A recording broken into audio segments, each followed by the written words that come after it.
આમોદના નાહિયર ગામ નજીક ઇકો અને બાઇક વચ્ચે અકસ્માત સર્જાયો. સર્જાયેલા અકસ્માતમાં બાઇક પર સવાર મહિલાને ઈજાઓ થવા પામી હતી. ભરૂચના આમોદ રાજ્ય ધોરીમાર્ગ 64 પર આવેલા નાહિયર ગામ નજીક ઇકો ગાડી અને બાઇક વચ્ચે ગમખ્વાર અકસ્માત સર્જાયો હતો.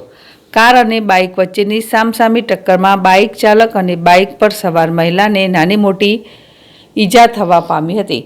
અકસ્માત સર્જાતા આસપાસમાંથી લોકોના ટોળેટોળા ઘટના સ્થળે એકત્ર થયા હતા. આમોદ પોલીસની ટીમ પણ ઘટના સ્થળે દોડી આવી હતી અને ઈજાગ્રસ્તોને હોસ્પિટલ ખસેડવામાં આવ્યા હતા. પ્રાપ્ત માહિતી અનુસાર આમોદ તાલુકાના નાહિયર ગામ પાસે બાઇક અને ઇકો કાર વચ્ચે અકસ્માત સર્જાયો હતો.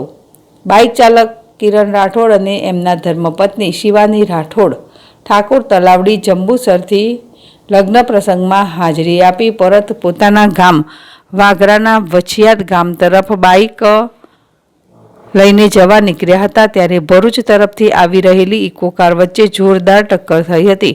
અકસ્માતની જાણ થતાં જ આમોદ પોલીસ ઘટના સ્થળે પહોંચી ગઈ હતી. 108 એમ્બ્યુલન્સની ટીમ ઘટના સ્થળે પહોંચીને ઘાયલોને તાત્કાલિક સારવાર માટે આમોદ રેફરલ હોસ્પિટલ ખસેડવામાં આવ્યા છે.